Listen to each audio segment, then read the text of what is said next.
not once. Therefore, it was necessary for Jesus to be in every respect like us, his brothers and his sisters, so that he could be our merciful and faithful high priest before God. He then could offer a sacrifice that would take away the sins of the people. Hebrews 2:17. When God entered time and became a man, he who was boundless became bound, imprisoned in flesh, restricted by weary, prone muscles and eyelids. For more than 3 decades, his once limitless reach would be limited to the stretch of an arm, his speed checked to the pace of human feet.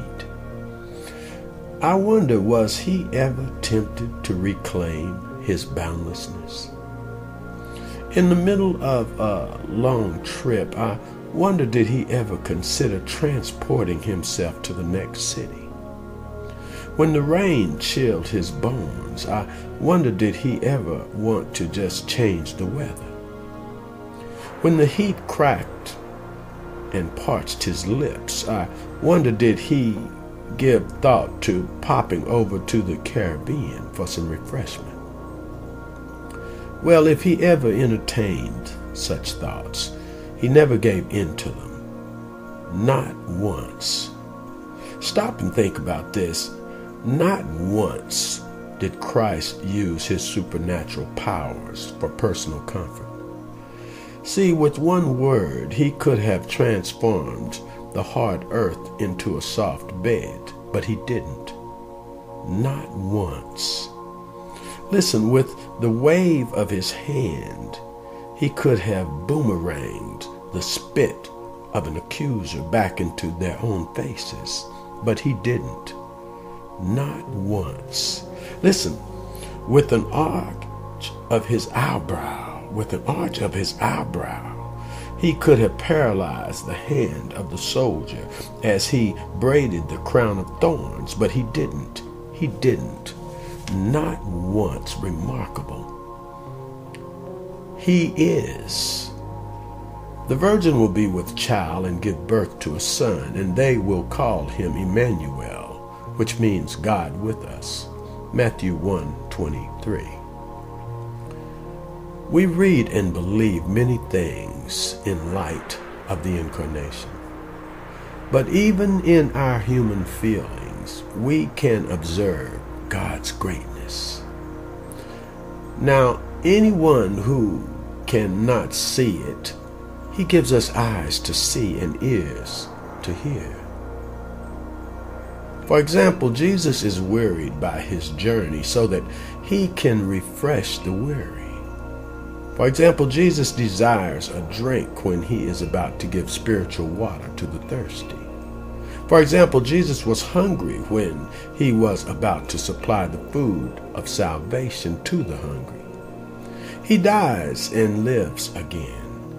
He is buried to rise again. He hangs on the dreadful cross to strengthen those in dread. He veils the heavens with thick darkness so that he can give light. He makes the earth shake so that he may make it strong. He rouses the sea so that he can calm it. He opens the tombs of the dead so that he can show that they are the homes of the living. He is born of a virgin so that people can believe that he is born of God.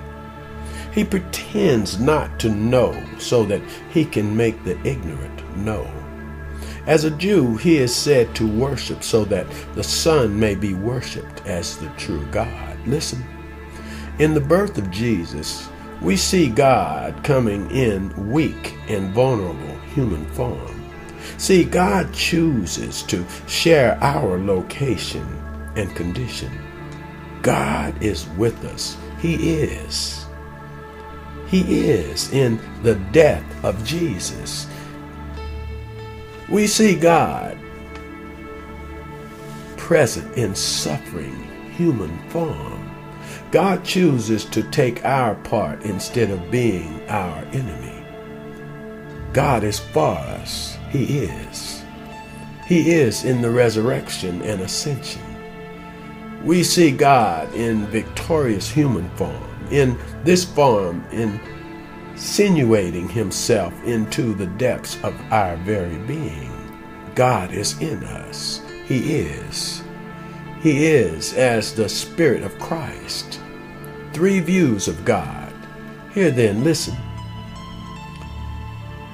In a cameo is the glory of God. Here is what God is really like. He is the God who is with us, the God who is for us, and the God who is in us. In short, when God shows his face, he always shows his grace. The treasure that he offers to lodge with us is nothing other than the grace of God. For when we say grace, we mean precisely this. Listen. The promise of God with us, the power of God in us, and the pardon of God for us. He is. He is.